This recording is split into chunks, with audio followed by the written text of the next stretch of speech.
오늘 잠언 말씀은 지혜에 대한 이야기를 하고 있습니다. 근데 원래 이 지혜는 추상적인 개념 아닙니까? 그런데 오늘 본문이 묘사하는 지혜는 이 추상적인 개념의 모습이 아닙니다. 사람처럼 말도 하고 행동도 하고 또 감정도 표현을 하고 있습니다. 흔히 이제 의인화라고 이야기하죠. 사람이 아닌 것을 사람처럼 표현하는 그런 수사법입니다. 오늘 본문은 이 지혜를 의인화해서 표현하고 있습니다. 특별히 이 지혜를 여성의 모습, 여인의 모습으로 그리고 있습니다. 이 지혜의 여인은요, 8장, 9장 가면 또 더 자세히 표현이 되고 있습니다. 그러면 이 지혜의 여인은 도대체 누구입니까? 성경은 이 지혜의 여인을 누구로 보고 있고 왜 이렇게 지혜를 여인으로 이렇게 묘사했는지 그걸 먼저 알아봐야 할 것 같습니다. 사실 우리 주변에도 지혜의 여인들 많이 있지 않습니까? 김지혜, 이지혜, 박지혜, 지혜라는 이름을 사람들이 많이 선호합니다. 이 지혜의 여인이 9장에 보면요, 어디에 살고 있냐면 성중의 높은 곳에 살고 있다라고 이 성경 원어를 보면 좀 강조해서 그걸 특별히 표현을 하고 있는 걸 보게 됩니다. 이 당시 이 성경이 쓰여진 이 당시 고대 근동 지역에서는 성의 높은 곳에는 항상 신전이 존재했습니다. 근동 지역 어디를 가든지 간에 다 이게 마찬가지였습니다. 높은 곳이 없는 이 평지 지역에 살고 있는 그런 사람들은 피라미드를 세우거나 아니면 이렇게 인공산 같은 걸 이렇게 만들어서요, 어쨌든 높은 곳을 만들어서 신전을 세웠습니다. 사람들은 이 신이 높은 곳에 있다라고 믿었기 때문입니다. 그래서 이 여인이 높은 곳에 살고 있다라는 얘기를 하면 이 독자들은 이 신에 대한 얘기, 신전에 대한 것을 당연히 자연스럽게 떠올릴 수밖에 없었다는 거죠. 그래서 이 지혜의 여인은 하나님을 상징하고 있다라는 것을 알 수 있습니다. 우리는 이 하나님을 선한 목자, 그죠? 또 강한 용사, 또 우리 아버지, 또 우리 신랑, 또 우리의 왕이 되신 이런 식으로 표현을 하지 않습니까? 이게 하나님과 그분의 백성과의 관계를 나타내는 은유라고 할 수 있죠.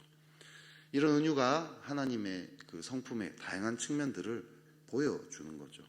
선한 목자함은 무엇입니까? 우리를 돌보시는 그런 하나님. 그리고 우리는 그런 하나님을 잘 따라가야 한다는 거죠. 그런 우리의 모습을 같이 선한 목자라는 그 하나로 표현을 할 수 있습니다.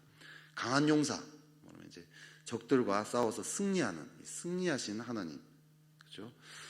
근데 이제 그렇다고 하나님이 곧 선한 목자인 것은 아닌 거죠. 그렇죠? 그걸 한정 지을 수는 없습니다. 마찬가지로 이 지혜의 여인은 하나님의 어떤 성품을 강조하기 위해서 표현한 거고요. 그럼 이 어떤 성품을 강조하기 위해서 하나님을 지혜의 여인으로 표현했는가?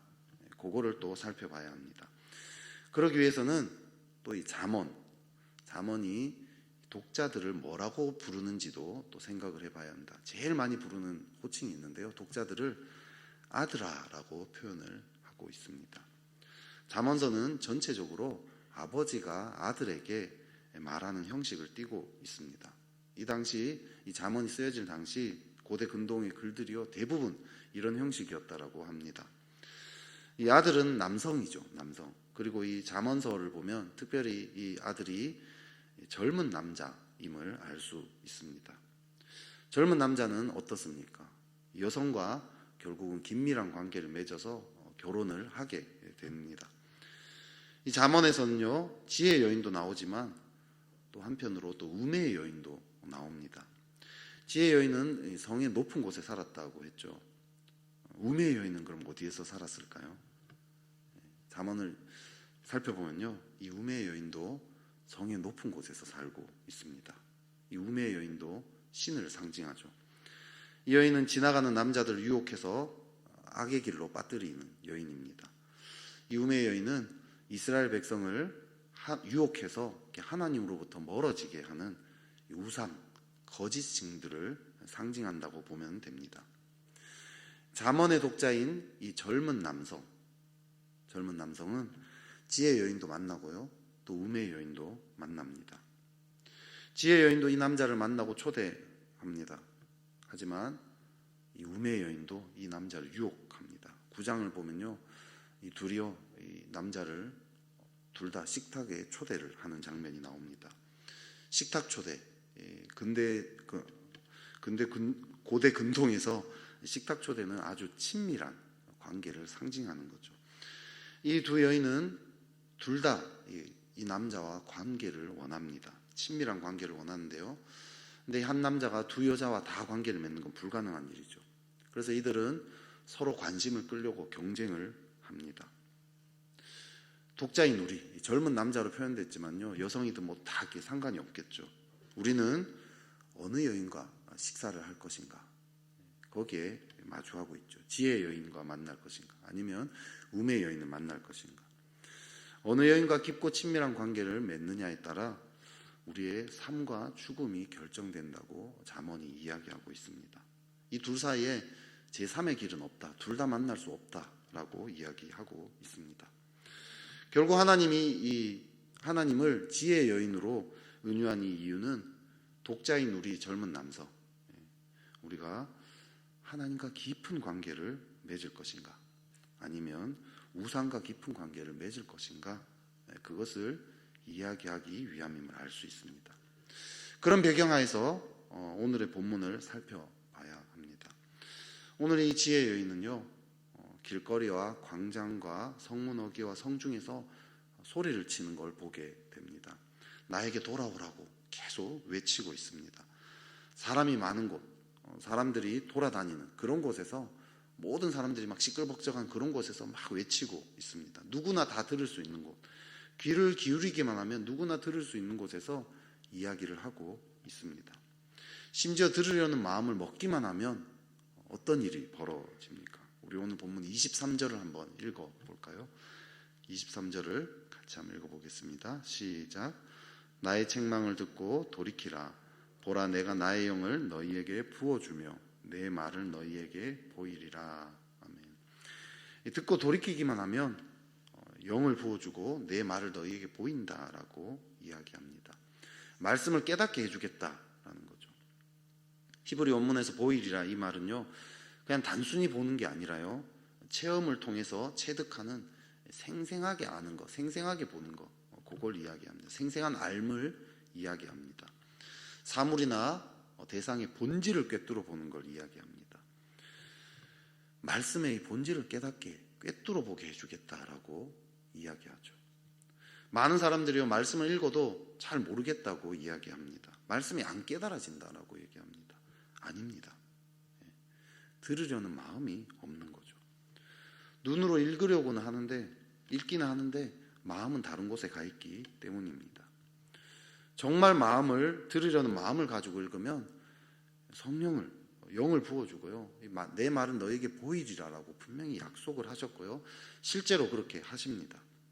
초신자들이 어때요? 성경을 읽으면서 더 많은 감동을 받지 않습니까? 와, 이런 게 말씀이 있었다고 막 너무 감동을 받고 막 깨달아졌다고, 이 말씀을 통해서 하나님 만났다라고 막 이야기합니다. 성경에 대한 지식이 많아서 그런 게 아니잖아요. 초신자들 더 많은 은혜를 받습니다. 왜?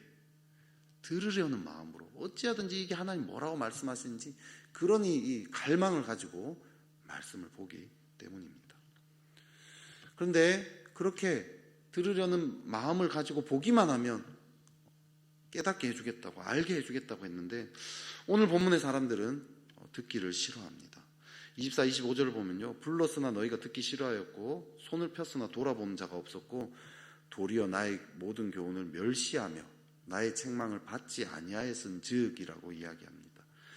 듣지 못하는 게 아니라 듣기를 싫어하고 있습니다. 교훈을 무시하는 정도가 아니라 멸시한다라고 표현을 합니다. 지혜의 교훈을 모르는 게 아니에요. 다 알아요. 아는데 싫어합니다. 왜 싫어합니까? 31절을 보면요, 그러므로 자기 행위의 열매를 먹으며 자기 꾀에 배부르리라 라는 표현이 나옵니다. 이들은 자기들이 배부르려고 이 꾀를 부린다라고 얘기합니다. 배는 뭐죠? 배. 세속적인 욕망을 채운다라는 상징적인 표현이죠. 자기의 세속적인 욕망을 채우려고 꾀를 부립니다. 자기 꾀와 자기 생각이 가득합니다. 그러니까 지혜 교훈이 들리지 않는 거죠. 안 들리는 정도가 아니라 이 지혜 교훈은 아주 비현실적이고 어리석게 느껴집니다. 하나님의 말씀이 안 들린다라면 들으려는 마음이 없는 거고요. 들으려는 마음이 없는 이유는 세속적인 욕망이 가득하기 때문입니다. 빌립보서 3장 19절에 보면요, 그들의 신은 베오라는 표현이 나옵니다. 벨을 신이라고 표현을 하죠. 우상이라고 표현합니다. 앞서 말한 이 우매 여인 같은 거죠. 우매 여인과 세속적인 욕망으로 이 우상으로 가득하기 때문에 지혜 여인과의 관계가 단절이 되어버린 거죠. 여러분, 그래도 지혜 여인과 관계 단절돼도 그래도 잘 먹고 잘 살면 그래도 또 해볼만 하지 않겠습니까? 그런데 문제가 생깁니다. 26절 27절을 보면요, 재앙과 두려움이 임한다라는 표현이 반복해서 나옵니다. 재앙과 두려움이 임합니다. 어려운 일이 닥치는 거죠. 어려운 일이 닥칠 때 뭐가 필요합니까? 그때야말로 지혜가 필요하지 않습니까? 그때야말로 이 분별력이 필요하지 않습니까? 그래서 사람들은 어려운 일이 닥치면요, 지혜와 분별력을 구합니다. 구하기 마련이죠.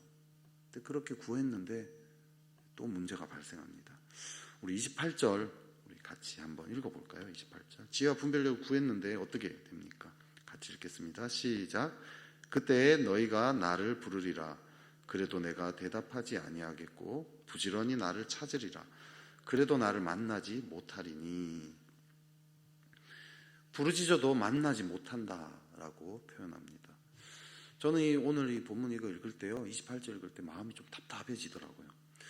왜냐하면 주님은 사실 어떻게 말씀하셨습니까? 우리에게 마음을 다하고 뜻을 다하여 그를 찾으면 만나리라. 주님 말씀하지 않았습니까? 우리에게 마음을 다하고 뜻을 다해서 주님을 찾으면 우리를 만나 주겠다고 말씀하셨어요. 시편에도 보면 환난 중에 당신께 부르짖었을 때 내 기도 소리를 들어주셨습니다. 이런 표현이 나옵니다. 너는 내게 부르짖으라. 내가 내게 응답하겠고. 그렇지 않습니까? 내가 여호와를 기다리고 기다렸더니 귀를 기울이사 나의 부르짖음을 들으셨도다. 나를 기가 막힐 웅덩이와 수렁에서 끌어올리시고 내 발을 반석 위에 두사 내 걸음을 견고하게 하셨도다. 이 위기 가운데 수렁과 웅덩이에 갇혀 있는 것 같을 때 주님께 부르짖었더니 나의 부르짖음에 귀를 기울이고 들어서 나를 거기서 건져주셨다고 성경이 말씀하고 있지 않습니까? 오늘 이 백성들 하나님을 찾고 구할 때 이 재앙이 임하고 두려움이 임했을 때 찾고 찾으면 응답해 주겠다고 만나 주겠다고 주님이 딴 데서는 그렇게 약속했는데 왜 오늘 본문에서는 부르짖어도 응답하지 않겠다라고 이야기를 했을까요? 만나지 못한다라고 이야기하셨을까요? 사실 우리가 하나님을 만나는 이유, 하나님을 찾을 수 있는 이유가 우리가 잘 살았기 때문에 그런 건가요? 아니잖아요. 그냥 은혜로 만나 주신다 하지 않았습니까?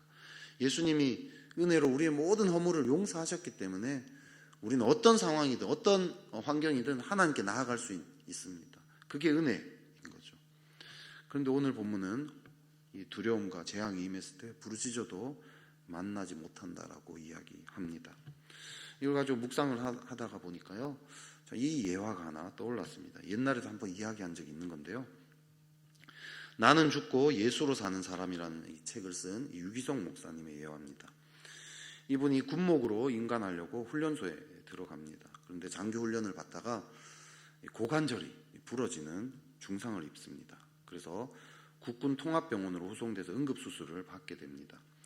군의관이 엑스레이 사진을 딱 찍고 난 다음에 너무 상태가 안 좋아서 최선을 다해보겠지만 아마 완벽히 치료가 좀 어렵고 10중 8구는 다리를 절게 될 거다라고 이야기합니다. 이 목사님이 정말 믿겨지지가 않고 너무 황당한 거죠. 내가 장애인이 되는구나.